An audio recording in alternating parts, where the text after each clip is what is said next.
শুনতে পারছো না তখন থেকে কে দরজাটা ধাক্কা দিচ্ছে? তুমিও দেখি দরজাটা খুলতে পারো। আমার কাছে অত ফালতু টাইম নেই।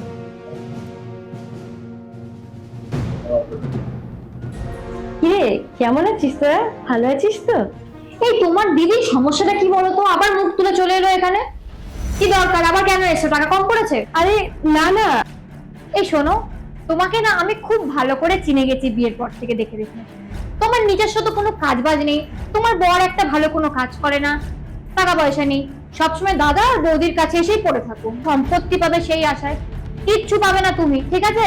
আরে না না, আমি এখানে কোনো সম্পত্তি বা কোনো কিছুর জন্য আসিনি। ভুল ভাবছিস তোরা। আমি কিছু ভুল ভাবছি না, তোমাকে আমি খুব ভালো করে চিনে গেছি যে তুমি কিরকম ধরনের মেয়ে। যেহেতু ভাইয়ের কাছে টাকা আছে, সেই জন্য সবসময় ভাই আর ভাইয়ের বউ, ভাই আর ভাইয়ের বউ, তাছাড়া কাউকে চিনতেই পারছো না তুমি এখন। কিন্তু যেই টাকা পয়সা নেওয়া হয়ে যাবে, সম্পত্তি ভাগ হয়ে যাবে, ব্যাস। আর তুমি আমাদেরকে চেনো না। তুমি আমার মুখে দিয়ে কি তাকাচ্ছ? কিছু বলতে পারছো না? তুমি কি বলবো? তুমি তো একাই তো বলে গেলে। ও, তোমার দিদি বলে আমি একা বলবো, তুমি বলবে না? তুমিও বলো কিছু, আমাকে তো সবসময় বলো। দিদি, আমি একটা কথা বলি, তুমি বারবার কিন্তু এরকম ভাবে হেনস্থা হতে এখানে এসো প্লিজ।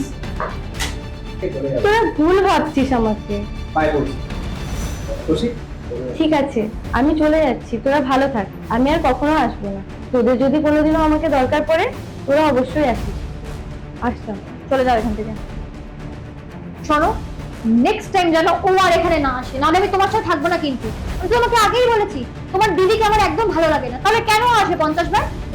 আমি দিদিকে ডেকেছিলাম, দিদি তো নিজে এলো, সেখানেও আমার দোষ। যদি কি চুপ থাকি তাও দোষ, না থাকলে তাও দোষ।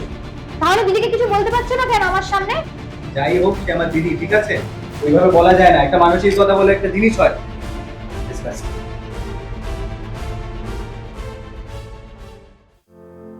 বসো। হ্যাঁ দিদি, বসো। কি হয়েছে বল, হঠাৎ করে আমাকে ডাকলি? আসলে দিদি, আমি জানি না আমি কিভাবে তোমাকে মুখ দেখাবো। আমি না আগের মতন নেই। আমি তাহলে চাটা করে নিয়ে আসি তোমাদের জন্য। আরে না না, চা করতে হবে না, পরে দেখা যাবে। বস। কি হয়েছে বল না আমাকে। অবস্থা